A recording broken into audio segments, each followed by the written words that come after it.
नमस्कार, मैं हूं विशाल यादव। पुलिसिया तंत्र की चल रही मनमानी पर अदालत ने जबरदस्त एक्शन ले लिया है। अवैध हिरासत पर 1 लाख का जुर्माना ठोक दिया है। दोस्तों, बड़ी खबर सामने आ गई है।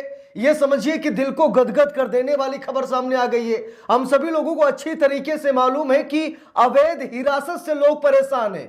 कुछ लोग थाना जाना नहीं चाहते क्योंकि उनको पता है कि पुलिस अभी उनको हिरासत में रख लेगी। लेकिन दोस्तों, अब बहुत बड़ा एक्शन होने जा रहा है ऐसे पुलिस कर्मियों पर जो अवैध हिरासत में लोगों को रखते हैं, यानी कि गलत तरीके से लोगों को हिरासत में रखते हैं। अब ऐसे लोगों पर अदालत सख्त हो गया है और आज ऐसी खबर सामने आ गई है जहां पर अदालत ने 1 लाख रुपए का जुर्माना भी ठोक दिया है। पूरा मामला क्या है, विस्तार से बात करेंगे।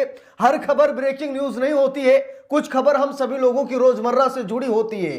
तो हम लोगों को मालूम है, शायद आप भी कहीं न कहीं पुलिसिया तंत्र का शिकार हुए होंगे या फिर आने वाले समय में आप हो सकते हैं। तो ये जानकारी आप लोगों के पास जरूर होनी चाहिए। अगर पुलिस आपको अवैध तरीके से गिरफ्तार करती है या फिर थाने में बंद करती है, अवैध हिरासत का अगर मामला है, तो आप डरिए मत। आप उस पुलिसकर्मी की लंका लगा सकते हैं, यहां तक कि 1 लाख का जुर्माना भी उस पर ठोक दिया जाएगा। खबर बड़ी है, हम सभी लोगों को जरूर देखनी चाहिए। अमर उजाला के अखबार में छपी इस खबर को ध्यान से देखिए। लिखा भी है, अवैध हिरासत पर 1 लाख मुआवजा, एसएचओ आईओ को कोर्ट उठने तक हिरासत। देख लीजिए, यहां पर आईओ ऑफिसर यानी एसएचओ पर 1 लाख रुपये का एक हिसाब से जुर्माना ठोका गया है। मुआवजा देना पड़ा है उस पीड़ित को जिसकी अवैध गिरफ्तारी की थी पुलिसकर्मी ने। देखिए, यहां पर लिखा भी है खबर में साफ साफ, इलाहाबाद हाई कोर्ट ने ललितपुर के वित्तीय धोखाधड़ी मामले में पुलिस की कार्यप्रणाली पर कड़ा रुख अपनाया है। कोर्ट ने पाया कि आरोपी को 14 से 16 सितंबर 2025 तक अवैध रूप से हिरासत में रखा गया, जबकि औपचारिक गिरफ्तारी 17 सितंबर को दिखाई गई। तो 14 से लेकर 16 सितंबर तक अवैध तरीके से एक व्यक्ति को हिरासत में रखा गया और उसकी गिरफ्तारी कब 17 सितंबर दिखाई गई। यानी कि 14 को गिरफ्तार किया, 15-16 तक थाने में रखा और 17 तारीख की गिरफ्तारी दिखाई कि हमने 17 तारीख को इस व्यक्ति को गिरफ्तार किया, पुलिस ने कहा। लेकिन जब मामले ने करवट बदला तो हाई कोर्ट ने जबरदस्त हथौड़ा चलाया और कहा 1 लाख रुपए का मुआवजा दीजिए, आपने अवैध तरीके से हिरासत में इस व्यक्ति को रखा है। मामला वित्तीय धोखाधड़ी से जुड़ा हुआ है, यानी कि अपराध तो बनता है कहीं ना कहीं उस व्यक्ति पर। वो व्यक्ति कहीं ना कहीं अपराध कर चुका था, लेकिन अवैध हिरासत में रखना पुलिस वालों को महंगा पड़ गया है। 1 लाख रुपए का मुआवजा देने की बात अदालत ने कही। देखिए, यहां पर खबर में लिखा भी है, इलाहाबाद हाई कोर्ट ने ललितपुर के वित्तीय धोखाधड़ी मामले में पुलिस की कार्यप्रणाली पर कड़ा रुख अपनाया है। कोर्ट ने पाया कि आरोपी को 14 से 16 सितंबर 2025 तक अवैध रूप से हिरासत में रखा गया, जबकि औपचारिक गिरफ्तारी 17 सितंबर को दिखाई गई। सीसीटीवी फुटेज पेश न किए जाने और हिरासत की अवधि पर विरोधाभास सामने आने पर कोर्ट ने इसे अनुच्छेद 21 व 22 के तहत व्यक्तिगत स्वतंत्रता का उल्लंघन माना। साथ ही कोर्ट ने अवैध हिरासत पर 1 लाख मुआवजा और एसएचओ आईओ को कोर्ट उठने तक हिरासत में रखने का आदेश दिया। तो यहां पर देखिए, कोर्ट को उठने तक जो आईओ ऑफिसर थे, एसएचओ साहब, उनको हिरासत में रख लिया गया। यानी कि एक हिसाब से कहा, जब तक कोर्ट नहीं उठती है इनको कहीं जाने मत दीजिएगा।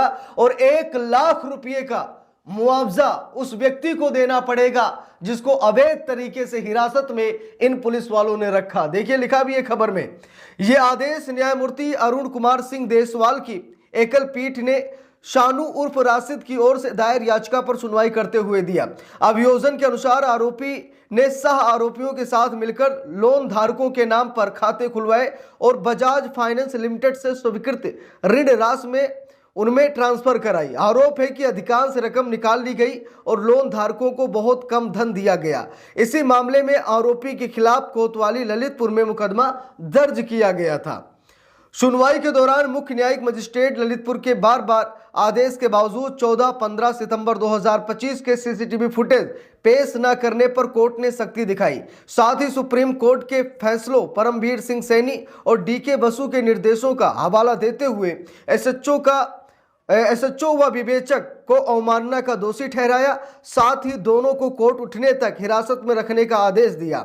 अदालत ने राज्य सरकार को अवैध हिरासत के लिए आरोपी को 1 लाख रुपये मुआवजा देने का निर्देश दिया, जिसकी वसूली जिम्मेदार अधिकारी हैं उनसे की जा सकती है। साथ ही आरोपी को 15 लाख रुपये कंपनी को लौटाने की शर्त पर जमानत दे दी गई। तो यहां पर आप सभी लोग देख सकते हैं कि जज साहब ने क्या किया। जज साहब ने कहा कि 1 लाख रुपया पहले इस आरोपी को दीजिए, क्योंकि आपने अवैध हिरासत में रखा है। व्यक्तिगत स्वतंत्रता आर्टिकल 21-22 का उल्लंघन हुआ है। ऐसा कीजिए, 1 लाख दीजिए और 15 लाख रुपये जो धोखाधड़ी इस व्यक्ति ने की है, ये उस कंपनी को 15 लाख रुपए लौटाएगा। इसी मामले को सुनवाई के बाद जो है जमानत दे दी गई आरोपी को। लेकिन पुलिसिया तंत्र पर यह बहुत बड़ा एक्शन है और होना भी चाहिए, यही होना चाहिए। भाई हम लोगों को मालूम है कि अवैध हिरासत, हम सभी लोग अच्छी तरीके से जानते हैं कि अवैध हिरासत में कैसे लोगों को परेशान किया जाता है। गलत तरीके से उन्हें बंदी बना लिया जाता है, उन्हें थाने में बंद कर दिया जाता है और शायद डराने धमकाने के लिए ऐसा किया जाता है। पुलिस वाले डराते धमकाते भी हैं, इसमें कोई कहने वाली बात नहीं है। डराने धमकाने के लिए थाने में रखा जाता है, क्योंकि वहां पर किसी का बस नहीं चलता है और बाद में डरा धमका करके बयान बदलवा दिए जाते हैं, सबूत इधर से उधर कर दिए जाते हैं। यानी कि पुलिस अपने हिसाब से केस को बनाने लगती है कि किसमें हम बच जाएंगे या फिर दूसरे पक्ष को कैसे बचाएंगे, इसे कैसे फंसाएंगे। इसी मामले में चार्जशीट बनने लगती है।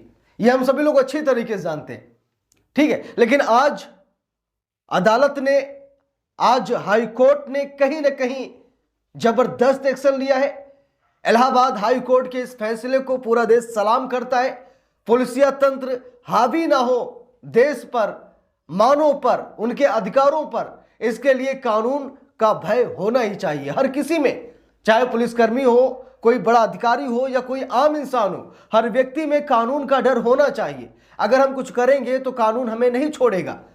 कानून से पंगा नहीं लेना चाहिए, और जो लोग कानून से पंगा ले रहे हैं वो कानून के शिकंजे में कस भी रहे।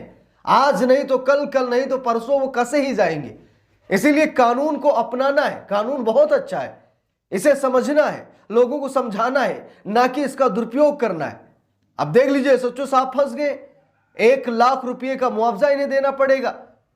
फटकार ऊपर से पड़ी, ठीक है। अवैध हिरासत में रखा गया था, तारीख दूसरी बताई गई, हिरासत में पहले से रखे थे और तारीख दूसरी बता रहे हैं कि हमने आज ही गिरफ्तार किया। जब हाई कोर्ट ने कहा सीसीटीवी दिखाइए, तब ये कहने लगे कि मतलब सीसीटीवी दिए ही नहीं, फोटो नहीं दिए, वीडियो नहीं दिए, जिसके बाद अवमानना का दोषी भी ठहराया गया, क्योंकि कोर्ट के आदेश को उन्होंने माना ही नहीं। तो पुलिसिया तंत्र पर यह बहुत बड़ा एक्शन है। ऐसे ही होना चाहिए ताकि लोगों में जो भय है पुलिस वालों का वो खत्म हो और कानून का भय हमेशा बना रहे। तो इस पूरे मामले पर आप लोगों की क्या राय है, कमेंट करके जरूर बताइएगा। वीडियो को लाइक शेयर, अगर चैनल पर नए हैं सब्सक्राइब करके सपोर्ट कीजिएगा। मिलते हैं दूसरी वीडियो में, तब तक के लिए बहुत बहुत धन्यवाद।